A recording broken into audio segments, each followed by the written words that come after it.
నమస్తే ఫ్రెండ్స్. ఈ మధ్య కాలంలో మనం సోషల్ మీడియా ఓపెన్ చేస్తుంటే ఫేస్‌బుక్, ఇన్‌స్టాగ్రామ్, యూట్యూబ్ ఒక్క విషయం అయితే క్లియర్‌గా కనిపిస్తుంది. దేశ రాజధానిలో 800 మంది అమ్మాయిలు మిస్ అయిపోయారు. అందులో మహిళలే ఎక్కువ మంది ఉన్నారు. చిన్న పిల్లలు ఉన్నారు అని చెప్పేసి చూస్తూనే ఉన్నారు కదా! మీరు కావాలంటే ఈ నంబర్‌కి ఫోన్ చేయండి. ఇక్కడ కాల్ చేసి వీళ్ళకి చెప్పండి అని చెప్పేసి అంటున్నారు కదా! అండ్ కింద కామెంట్స్ చూస్తే మోడీ గవర్నమెంట్ ఏం చేస్తుంది? అండ్ ఢిల్లీలో ప్రస్తుతానికి ఉన్నది బీజేపీ గవర్నమెంటే కదా! ఒక మహిళ సీఎం కదా! ఈవిడెందుకు ఇలా తయారైంది? మరొక బెంగాల్ సీఎంలా తయారైంది చెప్పేసి నోటికొచ్చిన వాగులంతా వాగేస్తున్నారు. అయితే ఇది సినిమా స్టోరీ కాదు, నిజంగా నిజం అని చెప్తున్నారు. బట్ అసలు విషయం ఏంటి అంటే కొంతమందికి తెలుసు, చాలామందికి తెలీదు. నేను కూడా ఫస్ట్ విన్నప్పుడు ఏంట్రా ఇది అనుకున్నా. కానీ ఏదైనా మనం మస్ట్ అండ్ షుడ్‌గా న్యూస్ తెలుసుకోవాలి కదా! వినంగానే ఇది నిజమని పిచ్చి మొహాల్లాగా నమ్మేయకూడదు. దాని గురించి తెలుసుకుంటే 'మర్దాని 3' సినిమా రిలీజ్. అందులో ఈ అంశం ఉంది అనమాట.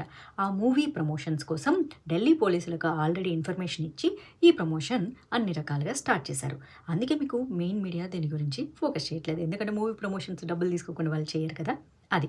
కాకపోతే ఇది నిజమన్నట్టుగా ఎక్కడ మూవీ ప్రమోషన్ లేకుండా చేయటం వల్ల ఢిల్లీ పోలీసులు కూడా అప్సెట్‌గా ఉన్నారు. కాబట్టి ఈ న్యూస్ మీ వద్దకు వస్తే ఇది కేవలం సినిమా ప్రమోషన్, నిజం కాదు అన్న విషయాన్ని మీరు గమనించుకోవాలి. అర్థమైందా? కాబట్టి ఏదైనా ఒక విషయం తెలిస్తే దాని గురించి మస్ట్ అండ్ షుడ్‌గా రీసెర్చ్ చేయండి. ఇది నిజమా?